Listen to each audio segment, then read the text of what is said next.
ਚਲੋ ਅੱਜ ਇੱਕ ਬਹੁਤ ਹੀ ਦਿਲਚਸਪ ਰਣਨੀਤਿਕ ਕੇਸ ਸਟੱਡੀ ਤੇ ਛਾਤ ਮਾਰੀਏ। ਅਨੰਤਪੁਰ ਦੇ ਸੰਘਰਸ਼। ਇੱਕ ਫੌਜੀ ਇਤਿਹਾਸਕਾਰ ਦੀ ਨਜ਼ਰ ਨਾਲ ਆਪਾਂ ਉਹਨਾਂ ਸਿਆਸੀ ਚਾਲਾਂ ਅਤੇ ਜੰਗ ਦੇ ਮੈਦਾਨ 'ਚ ਲਏ ਗਏ ਫੈਸਲਿਆਂ ਦਾ ਵਿਸ਼ਲੇਸ਼ਣ ਕਰਾਂਗੇ, ਜਿਨ੍ਹਾਂ ਨੇ ਇਤਿਹਾਸ ਦੇ ਇਸ ਨਾਜ਼ੁਕ ਦੌਰ ਨੂੰ ਇੱਕ ਨਵੀਂ ਸ਼ਕਲ ਦਿੱਤੀ। ਇਸ ਪੂਰੇ ਸੰਘਰਸ਼ ਨੂੰ ਚੰਗੀ ਤਰ੍ਹਾਂ ਸਮਝਣ ਲਈ ਆਪਾਂ ਇਸ ਨੂੰ ਕਦਮ ਦਰ ਕਦਮ ਦੇਖਾਂਗੇ। ਪਹਿਲਾਂ ਆਨੰਦਪੁਰ ਇੱਕ ਵੱਧਦੀ ਹੋਈ ਤਾਕਤ ਵਜੋਂ ਕਿਵੇਂ ਉਭਰਿਆ, ਫਿਰ ਪਹਾੜੀ ਰਾਜਾ ਨਾਲ ਪਹਿਲੀਆਂ ਝੜਪਾਂ, ਉਸ ਤੋਂ ਬਾਅਦ ਮਹਾਨ ਘੇਰਾਬੰਦੀ ਦੀ ਰਣਨੀਤੀ, ਕਸਮਾਂ ਦੀ ਇੱਕ ਅਹਿਮ ਪਰਖ ਅਤੇ ਅੰਤ ਵਿੱਚ ਚਮਕੌਰ ਅਤੇ ਜ਼ਫਰਨਾਮਾ ਦੀਆਂ ਆਖਰੀ ਰਣਨੀਤਿਕ ਚਾਲਾਂ ਤੇ ਗੱਲ ਕਰਾਂਗੇ। ਤਾਂ ਸਭ ਤੋਂ ਪਹਿਲਾਂ ਆਓ ਉਸ ਵੇਲੇ ਦੀ ਸਿਆਸੀ ਸ਼ਤਰੰਜ ਦੀ ਖੇਡ ਨੂੰ ਸਮਝੀਏ। ਗੁਰੂ ਗੋਬਿੰਦ ਸਿੰਘ ਜੀ ਦੀ ਅਗਵਾਈ ਹੇਠ ਆਨੰਦਪੁਰ ਦਾ ਉਭਾਰ ਕੋਈ ਆਮ ਗੱਲ ਨਹੀਂ ਸੀ। ਇਹ ਇੱਕ ਨਵੀਂ ਸ਼ਕਤੀ ਦਾ ਉਦੈ ਸੀ ਜੋ ਉਸ ਇਲਾਕੇ ਦੀਆਂ ਪਹਿਲਾਂ ਤੋਂ ਸਥਾਪਿਤ ਤਾਕਤਾਂ ਲਈ ਇੱਕ ਸਿੱਧਾ ਖਤਰਾ ਬਣ ਰਿਹਾ ਸੀ। ਇਹ ਸਮਝਣਾ ਜ਼ਰੂਰੀ ਹੈ ਕਿ ਇਹ ਮੁੱਦਾ ਸਿਰਫ ਧਰਮ ਦਾ ਨਹੀਂ ਸੀ, ਬਲਕਿ ਸੱਤਾ ਅਤੇ ਇਲਾਕੇ ਤੇ ਕੰਟਰੋਲ ਦੀ ਲੜਾਈ ਸੀ। ਇਹ ਕਾਰਨ ਸਿਰਫ ਕੋਈ ਨਿੱਜੀ ਮੁੱਦੇ ਨਹੀਂ ਸਨ, ਬਲਕਿ ਸ਼ਕਤੀ ਦੇ ਸੰਤੁਲਨ ਲਈ ਸਿੱਧੀਆਂ ਰਣਨੀਤਿਕ ਚੁਣੌਤੀਆਂ ਸਨ। ਮਿਸਾਲ ਦੇ ਤੌਰ ਤੇ ਰਣਜੀਤ ਨਗਾਰਾ ਨੂੰ ਹੀ ਲੈ ਲਓ। ਇਹ ਸਿਰਫ ਇੱਕ ਜੰਗੀ ਟੋਲ ਨਹੀਂ ਸੀ, ਇਹ ਥਾ ਸਿੱਧਾ ਪ੍ਰਭੂ ਸੱਤਾ ਦਾ ਐਲਾਨ ਸੀ, ਪਹਾੜੀ ਰਾਜਿਆਂ ਦੇ ਅਧਿਕਾਰ ਨੂੰ ਇੱਕ ਖੁੱਲੀ ਚੁਣੌਤੀ। ਤਾਂ ਫਿਰ ਹੋਇਆ ਕੀ? ਸ਼ੁਰੂ ਹੋਈਆਂ ਪਹਿਲੀਆਂ ਫੌਜੀ ਝੜਪਾਂ। ਜੇਕਰ ਆਪਾਂ ਰਣਨੀਤਿਕ ਨਜ਼ਰੀਏ ਤੋਂ ਦੇਖੀਏ ਤਾਂ ਇਹ ਲੜਾਈਆਂ ਅਸਲ ਵਿੱਚ ਤਾਕਤ ਦੀ ਪਹਿਲੀ ਪਰਖ ਸਨ। ਇੱਕ ਤਰ੍ਹਾਂ ਨਾਲ ਉੱਭਰ ਰਹੀ ਖਾਲਸਾ ਸ਼ਕਤੀ ਅਤੇ ਸਥਾਪਿਤ ਰਾਜੇ ਦੋਵੇਂ ਹੀ ਇੱਕ ਦੂਜੇ ਦੀਆਂ ਸਮਰੱਥਾਵਾਂ ਅਤੇ ਇਰਾਦਿਆਂ ਦਾ ਅੰਦਾਜ਼ਾ ਲਗਾ ਰਹੇ ਸਨ। ਇੱਥੇ ਦੋਵਾਂ ਧਿਰਾਂ ਦੀ ਸੋਚ ਦਾ ਫਰਕ ਬਿਲਕੁਲ ਸਾਫ਼ ਨਜ਼ਰ ਆਉਂਦਾ ਹੈ। ਗੁਰੂ ਸਾਹਿਬ ਦੀਆਂ ਫੌਜੀ ਕਾਰਵਾਈਆਂ ਜ਼ੁਲਮ ਦੇ ਵਿਰੁੱਧ ਇੱਕ ਵੱਡੀ ਵਿਚਾਰਧਾਰਾ ਦਾ ਹਿੱਸਾ ਸਨ। ਦੂਜੇ ਪਾਸੇ ਪਹਾੜੀ ਰਾਜਿਆਂ ਦਾ ਮੁੱਖ ਮਕਸਦ ਸਿਰਫ ਆਪਣੇ ਇਲਾਕੇ ਤੇ ਕੰਟਰੋਲ ਬਣਾਈ ਰੱਖਣਾ ਸੀ। ਇਹ ਇੱਕ ਬਹੁਤ ਹੀ ਬੁਨਿਆਦੀ ਨੁਕਤਾ ਹੈ। ਦੋਵਾਂ ਧਿਰਾਂ ਦੇ ਅੰਤਿਮ ਟੀਚੇ ਬਿਲਕੁਲ ਵੱਖਰੇ ਸਨ ਅਤੇ ਇਸੇ ਨੇ ਪੂਰੇ ਸੰਘਰਸ਼ ਦੀ ਦਿਸ਼ਾ ਤੈਅ ਕੀਤੀ। ਹੁਣ ਆਉਂਦਾ ਹੈ ਕਹਾਣੀ ਵਿੱਚ ਇੱਕ ਵੱਡਾ ਮੋੜ। ਮੁਗਲਾਂ ਅਤੇ ਪਹਾੜੀ ਰਾਜਿਆਂ ਦੀਆਂ ਸਾਂਝੀਆਂ ਫੌਜਾਂ ਨੇ ਆਨੰਦਪੁਰ ਨੂੰ ਘੇਰਾ ਪਾ ਲਿਆ। ਇਸ ਦੇ ਨਾਲ ਹੀ ਰਣਨੀਤਿਕ ਸਮੀਕਰਨ ਪੂਰੀ ਤਰ੍ਹਾਂ ਬਦਲ ਗਿਆ।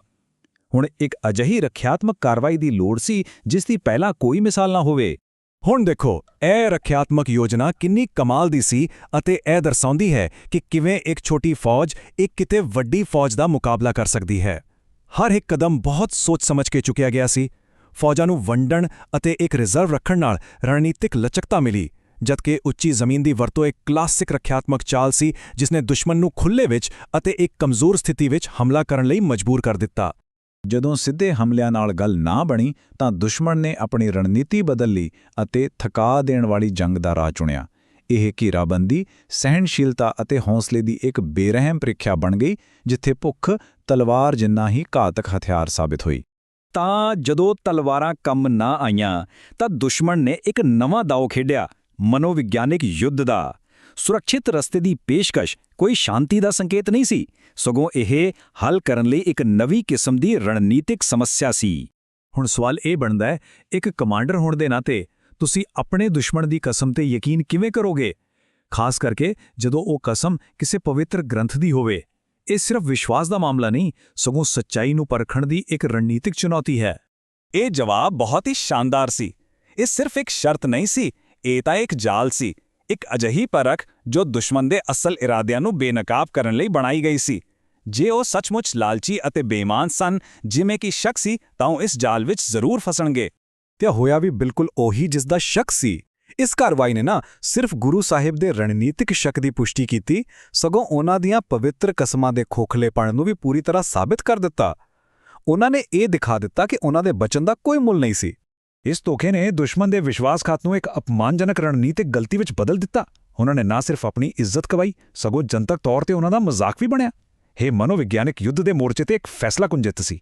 ਭਾਵੇਂ ਕਿਲਾ ਛੱਡਣਾ ਪਿਆ, ਪਰ ਰਣਨੀਤਿਕ ਲੜਾਈ ਅਜੇ ਖਤਮ ਨਹੀਂ ਹੋਈ ਸੀ, ਸਗੋਂ ਇਹ ਇੱਕ ਨਵੇਂ ਅਤੇ ਹੋਰ ਵੀ ਔਖੇ ਦੌਰ ਵਿੱਚ ਦਾਖਲ ਹੋ ਗਈ, ਜਿੱਥੇ ਬਚਾਅ ਅਤੇ ਸੰਚਾਰ ਹੀ ਮੁੱਖ ਹਥਿਆਰ ਬਣ ਗਏ। ਇਹ ਅੰਕੜੇ ਦੇਖੋ, ਇਹ ਆਪਣੇ ਆਪ ਵਿੱਚ ਪੂਰੀ ਕਹਾਣੀ ਦੱਸਦੇ ਨੇ। 400 ਦੀ ਫੌਜ ਤੋਂ ਸਫ਼ਰ ਸ਼ੁਰੂ ਹੋਇਆ, ਸਰਸਾ ਨਦੀ ਤੋਂ ਬਾਅਦ ਇਹ ਗਿਣਤੀ ਸਿਰਫ 50 ਰਹਿ ਗਈ ਤੇ ਚਮਕੌਰ ਪਹੁੰਚਦਿਆਂ ਸਿਰਫ 44। ਇਹ ਅੰਕੜੇ ਚਮਕੌਰ ਦੀ ਲੜਾਈ ਦੀਆਂ ਅਸੰਭਵ ਸਥਿਤੀਆਂ ਲਈ ਮੰਚ ਤਿਆਰ ਕਰਦੇ ਹਨ। 44-10 ਲੱਖ ਦੇ ਮੁਕਾਬਲੇ ਇਹ ਸਿਰਫ ਇੱਕ ਲੜਾਈ ਦੇ ਅੰਕੜੇ ਨਹੀਂ ਹਨ, ਇਹ ਸਾਨੂੰ ਦੱਸਦੇ ਨੇ ਕਿ ਰਣਨੀਤਕ ਚੁਣੌਤੀ ਕਿੰਨੀ ਵੱਡੀ, ਕਿੰਨੀ ਅਸੰਭਵ ਸੀ। ਤੇ ਇੱਥੇ ਆਂਦੀ ਹੈ ਆਖਰੀ ਰਣਨੀਤਿਕ ਚਾਲ, ਇੱਕ ਅਜਿਹਾ ਹਥਿਆਰ ਜੋ ਤਲਵਾਰ ਨਹੀਂ ਸੀ, ਜ਼ਫਰਨਾਮਾ। ਇਹ ਕੋਈ ਫੌਜੀ ਦਸਤਾਵੇਜ਼ ਨਹੀਂ ਸੀ, ਬਲਕਿ ਇਹ ਨੈਤਿਕ ਅਤੇ ਸਿਆਸੀ ਜੰਗ ਦਾ ਇੱਕ ਹਥਿਆਰ ਸੀ, ਜਿਸ ਦਾ ਨਿਸ਼ਾਨਾ ਸਿੱਧਾ ਦੁਸ਼ਮਣ ਦਾ ਮੁਖੀ ਯਾਨੀ ਖੁਦ ਬਾਦਸ਼ਾਹ ਸੀ। ਇਸ ਇੱਕ ਕਦਮ ਨੇ ਪੂਰੇ ਸੰਘਰਸ਼ ਨੂੰ ਜੰਗ ਦੇ ਮੈਦਾਨ ਤੋਂ ਹਟਾ ਕੇ ਸਾਮਰਾਜੀ ਅਤੇ ਧਾਰਮਿਕ ਜਾਇਜ਼ਤਾ ਦੇ ਦਾਇਰੇ 'ਚ ਲਿਆਂਦਾ। ਗੁਰੂ ਸਾਹਿਬ ਹੁਣ ਔਰੰਗਜ਼ੇਬ ਦੀਆਂ ਫੌਜਾਂ ਤੇ ਨਹੀਂ, ਸਗੋਂ ਉਸਦੇ ਸ਼ਾਸਨ ਦੇ ਨੈਤਿਕ ਅਧਿਕਾਰ ਤੇ ਹੀ ਹਮਲਾ ਕਰ ਰਹੇ ਸਨ। ਦਲੀਲ ਇਹ ਸੀ ਕਿ ਜੋ ਆਪਣੀ ਪਵਿੱਤਰ ਕਿਤਾਬ ਦੀ ਕਸਮ ਤੋੜਦਾ ਹੈ, ਉਹ ਰਾਜ ਕਰਨ ਦਾ ਸਾਰਾ ਹੱਕ ਗਵਾ ਦਿੰਦਾ ਹੈ। ਤੇ ਇਸ ਦਾ ਅਸਰ ਬਹੁਤ ਡੂੰਘਾ ਅਤੇ ਹੈਰਾਨ ਕਰਨ ਵਾਲਾ ਸੀ। ਇਸ ਰਣਨੀਤਿਕ ਸੰਚਾਰ ਨੇ ਉਹ ਹਾਸਿਲ ਕੀਤਾ ਜੋ ਕੋਈ ਫੌਜੀ ਜਿੱਤ ਨਹੀਂ ਕਰ ਸਕੀ ਸੀ। ਔਰੰਗਜ਼ੇਬ ਨੇ ਗੁਰੂ ਸਾਹਿਬ ਦੇ ਖਿਲਾਫ ਸਾਰੀਆਂ ਕਾਰਵਾਈਆਂ ਤੁਰੰਤ ਰੋਕਣ ਦਾ ਹੁਕਮ ਦੇ ਦਿੱਤਾ। ਸ਼ਬਦਾਂ ਦੀ ਤਾਕਤ ਨੇ ਇੱਕ ਪੂਰੇ ਸਾਮਰਾਜ ਨੂੰ ਝੁਕਾ ਦਿੱਤਾ। ਤਾਂ ਆਖਿਰ ਵਿੱਚ ਸਵਾਲ ਹੀ ਬਚਦਾ ਹੈ ਕਿ ਅਸਲ ਜਿੱਤ ਹੈ ਕੀ? ਕਿਸੇ ਕਿਲੇ ਤੇ ਕਬਜ਼ਾ ਕਰ ਲੈਣਾ ਜਾਂ ਫਿਰ ਨੈਤਿਕ ਅਤੇ ਇਤਿਹਾਸਿਕ ਬਹਿਸ ਨੂੰ ਜਿੱਤਣਾ? ਇਹ ਸਵਾਲ ਸਾਨੂੰ ਰਣਨੀਤੀ ਅਤੇ ਯੁੱਧ ਦੀ ਅਸਲ ਪ੍ਰਕਿਰਤੀ ਦੇ ਡੂੰਘਾਈ ਨਾਲ ਸੋਚਣ ਲਈ ਮਜਬੂਰ ਕਰਦਾ ਹੈ, ਕਿਉਂਕਿ ਕਈ ਵਾਰ ਸਭ ਤੋਂ ਵੱਡੀਆਂ ਜਿੱਤਾਂ ਉਹ ਹੁੰਦੀਆਂ ਹਨ ਜੋ ਸਿਰਫ ਹਥਿਆਰਾਂ ਨਾਲ ਨਹੀਂ, ਸਗੋਂ ਹਿੰਮਤ, ਬੁੱਧੀ ਅਤੇ ਅਟੁੱਟ ਸਿਧਾਂਤਾਂ ਨਾਲ ਜਿੱਤੀਆਂ ਜਾਂਦੀਆਂ ਹਨ।